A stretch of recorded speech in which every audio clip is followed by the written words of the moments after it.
Que ce soit pour se donner rendez-vous, nourrir les oiseaux ou tout simplement se reposer quelques instants, les bancs publics sont un élément incontournable du patrimoine français. Mais, quand on les regarde d'un peu plus près, on peut remarquer qu'ils sont rarement confortables. Ces bancs de la Canebière à Marseille par exemple, avec leurs accoudoirs massifs. Ou encore ce modèle très présent à Paris, capable de vous abîmer le dos en l'espace de quelques secondes. En 2017, une polémique a même vu le jour, avec ce design testé dans le métro parisien. Concevoir un banc un minimum confortable n'est pourtant pas une tâche si compliquée. Alors pourquoi ? Pourquoi les bancs publics semblent être conçus justement pour être aussi inconfortables ?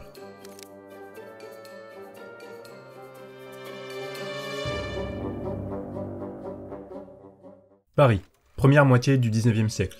Une population de plus d'1 million d'habitants, des rues exiguës, sinueuses et mal éclairées. Traverser la capitale en ligne droite, d'est en ouest, ou du nord au sud, est une mission impossible. Mais en 1850, un projet de modernisation colossal voit le jour. Dirigé par le fameux baron Haussmann, le but est d'embellir la ville, assainir les quartiers, et surtout, faciliter la circulation des flux matériels et humains.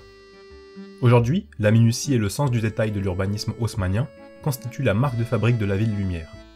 Alors forcément, ça choque et intrigue qu'une ville aux choix urbanistes aussi sophistiqués se retrouve avec des bancs au design aussi peu conviviaux. Mais croyez-le ou non, il s'agit bien d'un choix délibéré. Un choix qui tient son origine d'une certaine discipline, le design défensif. Le but du design défensif est simple, limiter toutes les façons dont un objet peut être utilisé à sa fonction principale. Les accoudoirs massifs et la courbure des assises ont donc pour objectif d'empêcher quiconque de s'allonger. Le dossier à une latte, lui, pousse les gens à ne pas rester trop longtemps assis.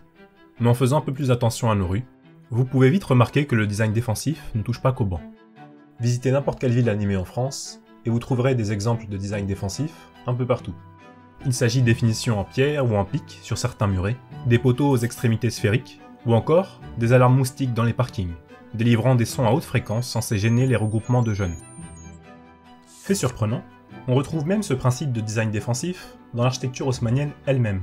Pendant la révolution des travailleurs de 1848, les ouvriers bloquent de nombreuses rues, avec tout ce qu'ils peuvent trouver sous la main, empêchant alors les forces armées françaises de circuler efficacement dans les petites ruelles. Haussmann décide donc de remplacer un grand nombre de rues étroites, susceptibles de servir de barricades lors de soulèvements, par des grands boulevards. C'est d'ailleurs la raison pour laquelle Haussmann est considéré comme le père du design défensif moderne, que l'on retrouve aujourd'hui dans les plus grandes villes du monde. La raison d'être du design défensif est donc de rendre les espaces publics un peu plus hospitaliers, tout en réduisant les crimes et la détérioration des biens publics. Mais paradoxalement, ce courant de pensée est souvent qualifié de design hostile, voire de design discriminatoire. Mais contre qui ? Revenons à la polémique des bancs dans le métro parisien.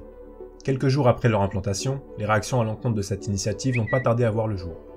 Dans un tweet, l'humoriste Guillaume Meurice pointe ironiquement du doigt une lutte contre les plus démunis avec un magnifique mobilier anti-SDF. Le journaliste Guy Pichard souligne également le cœur du problème. On ne lutte pas contre les pauvres, mais contre la pauvreté. Polémique à laquelle la RATP a répondu assez maladroitement. Avec un nombre de personnes sans domicile fixe en France qui a plus que doublé en 10 ans, il faut être réaliste. Certains designs défensifs sont clairement destinés à éloigner les personnes sans domicile de zones bien définies.